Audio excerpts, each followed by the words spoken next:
Hey there, everyone. It's GG Sober Sun. July 16th, overlooking Crab Island in Choctawhatchee Bay and Fort Walton Beach in the background there. Just got done attending a 6:30 a.m. beach meeting at Beasley Park every Sunday morning at 6:30 a.m. We believe that God is in his heaven and that he has a purpose for our lives, which will eventually work out as long as we try to live the way we believe he wants us to live. It has been said that we should wear the world as a loose garment. That means that nothing should seriously upset us because we have a deep, abiding faith that God will always take care of us. To us, that means not to be too upset by the surface wrongness of things, but to feel deeply secure in the fundamental goodness and purpose in the universe. Do I feel deeply secure? Not always. Sometimes I've seen how God works everything to my good.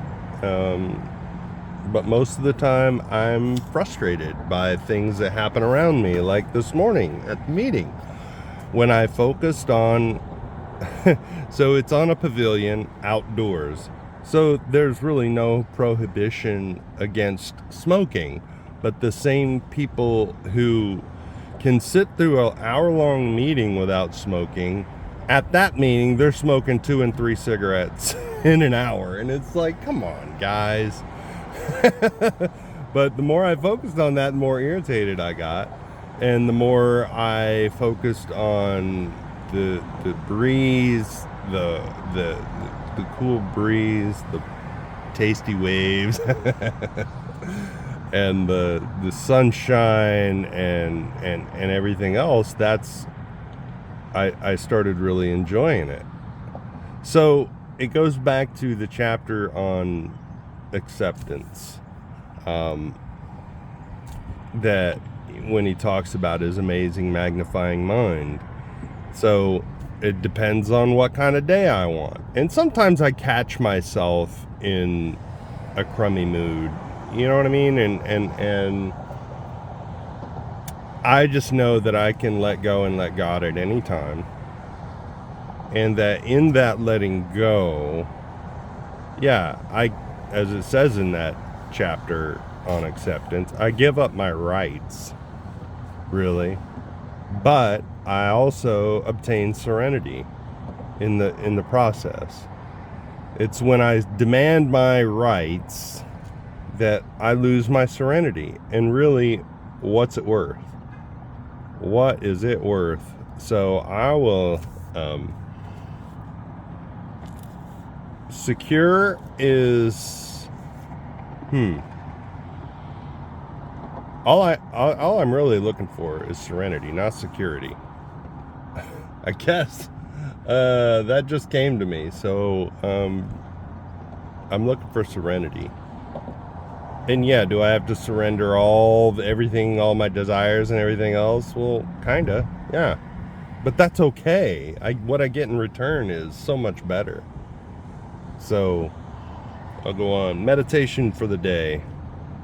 Like the shadow of a great rock in a desert land, God is your refuge from the ills of life.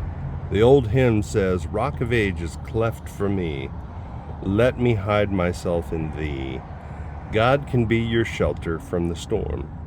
God's power can protect you from every temptation and defeat. Try to feel his divine power. Call on it, accept it, and use it.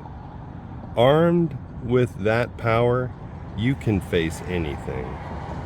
Each day, seek safety in God's secret place, in communion with him. You cannot be wholly touched or seriously harmed there. God can be your refuge. And that, I think, is exactly what I'm talking about. That when I conform my will to God's will and accept things as they come, living in each moment, allowing time to unfold, let the moment unfold, that is the most spiritual place, the most serene place I can be. It's when I want to force my will on a situation that it becomes awkward and clunky and frustrating. So I'm better off asking when these crop up, these 10 step things, selfishness, dishonesty, resentment, or fear, or any other, frustration, which is a form of resentment. When these crop up, ask God at once to remove it. Talk to somebody. Make amends if necessary. Turn my thoughts to someone I can help. And also, I believe that we can ask God, what am I supposed to learn from this?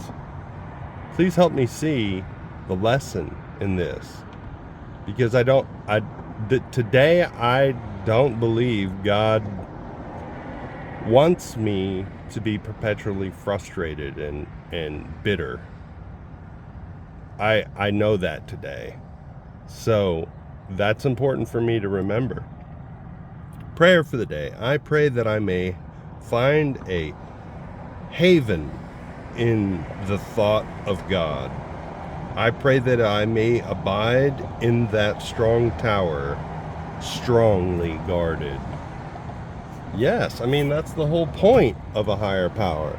As a refuge, as a source of strength, as a protection. And so, when it's earnest, I think God answers. When I'm going through the motions, it may be as an exercise of faith. It may be as an exercise of orienting myself on what I consider to be, quote unquote, true north, just like I would a compass, as I've often said. So that's okay too. But when I really need help, when I choose to, rather than demanding my way, my will on any given situation, surrender to it, doesn't mean I have to be a doormat, and God will give me the words as I need if I trust, to confront people who are trying to steamroll others, typically, or me. But everything seems to work out when I let go and let God. So I'll keep doing that. Love y'all. Look up, aim up, rise up.